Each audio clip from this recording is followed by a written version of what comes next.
নিশান varsity গেটের সামনে গাড়িতে বসে নির্জনকে ফোন করলো। ওই পাশ থেকে নির্জন ফোন রিসিভ করতে আচমকা নিশান নানারিময় ভঙ্গিতে বলল, আমি তোর বড় ভাই। তুই কি করে আমার আগে বাবা হতে পারলি?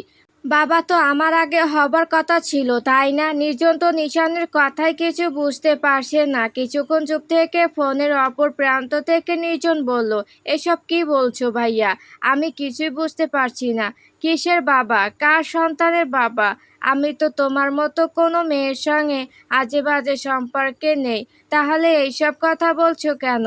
নিশান নির্জনকে কঠিন গলায় বলল, তুই এসব কি বলছিস? আমাকে ছোট হয়ে আজকাল কথা শোনাতে শিখে গেছিস দেখি তুই। নির্জন অফিসের রুমে বসে কপালে হাত দিয়ে চিন্তিত ভঙ্গিতে বলল, না মানে ভাইয়া, আমি তো তা বলিনি। আমি বলছি আমি তো ঘরে বউ ছাড়া বাইরে অন্য কোনো মেয়েকে কল্পনা করতে পারি না। তা আমার সন্তান আবার কার গর্ভে আছে? নিশান বাঁকা হাসি হেসে নির্জনকে বলল, তুই ফোন রাখ। তুই আমাকে খোঁচা মেরে কথাগুলো বলছিস, তা আমি খুব ভালো করেই বুঝতে পারছি। আর শোন, এখন তোর বড় ভাই নিশানও কোনো মেয়ের সঙ্গে বাজে সম্পর্কে জড়ায় না। শুনলাম বাড়িতে নাকি নতুন অতিথি আসছে। তাই বলছি, আমার আগে কেন বাবা হতে হবে তোকে? আমার জন্য কি একটু অপেক্ষা করতে পারতি না? হ্যাঁ, আমি বাবা হতে পারলাম না, কিন্তু এইটা আমার আগে হওয়ার কথা ছিল। নির্জনের মাথার উপর দিয়ে সব কথাগুলো গেল যেন। খুব একটা না বুঝলেও এটা বুঝতে পারলো যে সে বাবা হতে চলেছে। হ্যাঁ, কয়দিন থেকে লক্ষ্য করছে যে রামসা তাকে কিছু বলতে চেয়েও কিছু বলতে পারছে না, শুধু পেছন পেছন ঘুরছে। জিজ্ঞেস করলে আমতা আমতা করতে শুরু করে সে। তাহলে কি এই প্রেগনেন্সির কথাই সে নিজের মুখে বলতে পারছে না তাকে? মনের মধ্যে এক আকাশ পরিমাণ খুশি নেমে এলো। আজকে মনে হচ্ছে তার থেকে ভাগ্যবান এই দুনিয়ায় আর একজনও নেই। ভালো পরিবার পেয়েছে, অতি পরিমাণ ভালোবাসার জন্য একটা বড় ভাই আর একটা ছোট পাগলি বোন, তার সঙ্গে ভালোবাসার প্রিয় মানুষ রামসা। আল্লাহর কাছে চাওয়ার মতো আর কিছু নেই। তবে মাঝে মাঝে ভেতরে একটু ভয় হয়, এত সুখ খোদা তাকে দিচ্ছেন কেন? এত সুখ সে কি নিতে পারবে? ওই পাশ থেকে নিশান মেয়েলি ব্যাপার নিয়ে কথা বলাতে রাগে ফোন কেটে দিল। নির্জন নিশানকে কিছু একটা বলতে যাবে, তার আগে ফোন কেটে গেল। আর কোনো কথা হলো না দু ভাইয়ের মধ্যে। নিশান গাড়িতে বসে অপেক্ষা করছে ভার্সিটির গেটে। কখন মেহের বেরিয়ে আসবে ভার্সিটি থেকে? আজকে এত দেরি করছে কেন? সেই দিন জোরপূর্বক ভার্সিটি থেকে নিয়ে যাওয়ার পর থেকে মেহের নিজের সম্মান রক্ষার্থে বাড়তি কথা বা তর্কাতর্কি না করে চুপচাপ নিশানের সঙ্গে এখন এক গাড়িতে যাতায়াত করে। মেহেরের একমাত্র বন্ধু নাজিয়া যখন জানতে পারে যে ভার্সিটির প্রফেসর নিশান চৌধুরী তার স্বামী, তখন থেকে নিশানকে নিয়ে মেহেরের সামনে খুব কম কথা বলে সে। আরও তো অনেক কিছু জানে এই নিশান মানুষ হিসেবে কেমন। তাই ভার্সিটির গেটে পার হতে মেহেরের কাছ থেকে দ্রুত বজায় রাখতে শুরু করে। এই কথা আবার মেহের তাকে বলেছে যে ভার্সিটির বাইরে আমি তোমার সঙ্গে কথা বলতে পারবো না নাজিয়া। নাজিয়া মেহেরের অসুবিধা বুঝতে পেরে আর কোনো প্রশ্ন ছুড়ে দেয় না তার দিকে। তারপর মেহের নিশানের গাড়ির ভেতরে সোজা চুপ করে এসে বসে পড়ে, কোনো রকম সারা শব্দ না করে।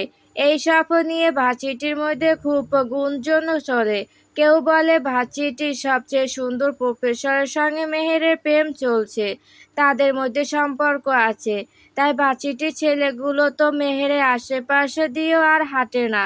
এর কারণ সে কি ধরে নেবে? এর কারণ হয়তো নিশান চৌধুরী। ভার্সিটির সবাই তো আর জানে না, সত্যি বলতে তারা প্রেমিক প্রেমিকা নয়, আচমকা এক সম্পর্কে বেঁধে পড়া সম্পর্ক, যার নাম হচ্ছে স্বামী স্ত্রী সম্পর্ক। যে সম্পর্কে মেহের নিজেকে মানিয়ে নেওয়ার অনেক চেষ্টা চালিয়ে যাচ্ছে। পাশ থেকে নিশানের আওয়াজ মেহেরের কানে ভেসে এলো। নিশান রঙ্গ করে মেহেরকে বলল, কি ব্যাপার মেরি জান, বোবা হয়ে গেছো নাকি? বেশ কয়দিন ধরে লক্ষ্য করছি তুমি আর আমার সঙ্গে কথা বলতে চাও না। আমার সঙ্গে একটু ঝগড়াও করো না। কি হয়েছে তোমার? মেহের নিশানের দিকে তাকিয়ে বলল, আপনার সঙ্গে ঝগড়া করে আমার লাভ? আপনার সঙ্গে মুখে তর্ক করে আমার লাভ? আপনি তো কখনই আমার কথার গুরুত্ব দেন না। অযথা কেন আপনার সঙ্গে কথা বলে মুখে ব্যথা জাগাবো আমি? নিশান মেহেরের দিকে তাকিয়ে আবার সামনে চোখ রেখে হতাশার শ্বাসে ফেলে বলল, থাক থাক, আর কথা বলতে হবে না। যখনই তোমার মুখ থেকে কিছু শুনতে চাই, তুমি শুধু আমার থেকে দূরে যাওয়ার কথাই বলো। শোনো মেরি জান, তোমার মুখ থেকে কথা আসলেই দূরে যাওয়ার বাহানা করো।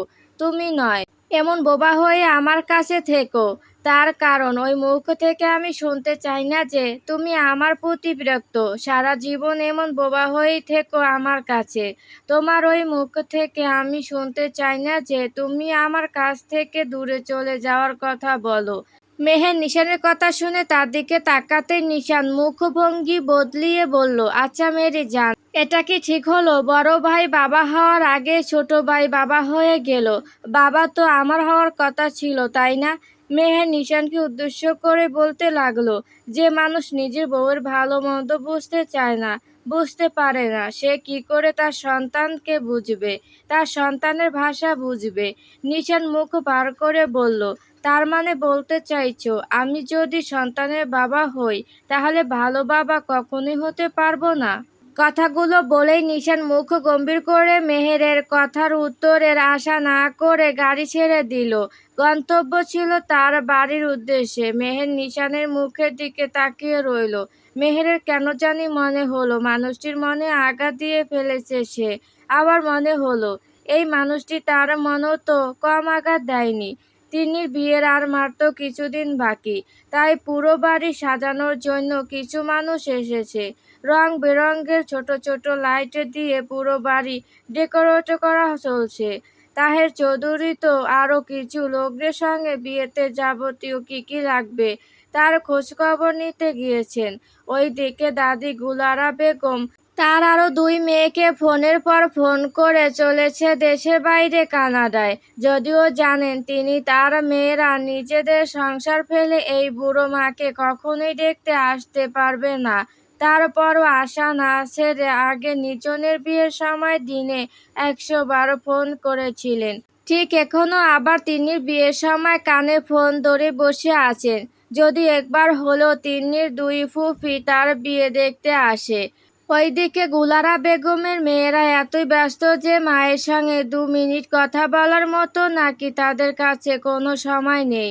নার্জিন বেগম তো আত্মীয় স্বজনদের ভালো মন্দ জিজ্ঞেস করছেন, আপ্যায়ন কেমন চলছে তা দেখছেন। তার সঙ্গে যখন জানতে পেরেছেন যে রামসা প্রেগনেন্ট, তখন থেকে ভারী কাজকর্ম তার জন্য একদম বন্ধ করে দিয়েছেন তিনি। মেহের তার শাশুড়ি নার্জিন বেগমকে অনেক কাজে সাহায্য করছে, যতটুকু পারছে সে। বাড়িতে সবাই ব্যস্ত, কেউ কারোর জন্য সময় দিতে পারছে না। শুধু রামসা গালে হাত দিয়ে জায়গা বদল করে করে বসে থাকছে। নিশান ভার্সিটি থেকে ফেরার পরে বাড়িতে হালকা কিছু খেয়ে বেরিয়ে পড়ছে কোথায় যেন। তার আর কোনো খোঁজ খবর নেই। রাতও অনেক হয়েছে, কিন্তু কাজ শেষ হওয়ার নাম নেই। কাজ শেষ হবে কি করে? বিয়ে বাড়ি বলে কথা, একটু তো ঝামেলায় থাকতে হবে তাদের। এসবের মধ্যে দরজার কলিং বেল বেজে উঠতে বাড়ির কাজের বুয়া ফাতেমা গিয়ে দরজা খুলে দিল। দরজার সামনে দাঁড়িয়ে আছে নির্জন, মাথায় তার সাদা কাপড়ে ব্যান্ডেজ করা। এটা দেখা মাত্রই মা নাজিন বেগম ছেলের কাছে ছুটে গেলেন। নির্জনের 4 খালা ও খালাতো বোনেরাও এসেছে, তারা ছুটে গেল তার কাছে। কি করে এমন দুর্ঘটনা হলো আর কপালে ব্যান্ডেজ কেন তা জানার জন্য। নির্জনের চোখ মুখ একদম শুকানো দেখাচ্ছে। নির্জন মা নাজিন সহ সবাইকে উদ্দেশ্য করে বারবার বলছে যে তেমন বড় কোনো কিছু হয়নি।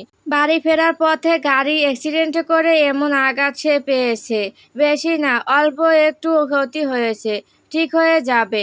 ছেলের কথা শুনে মা নার্জিন বেগমের মন কোনো মতেই মানতে পারছে না।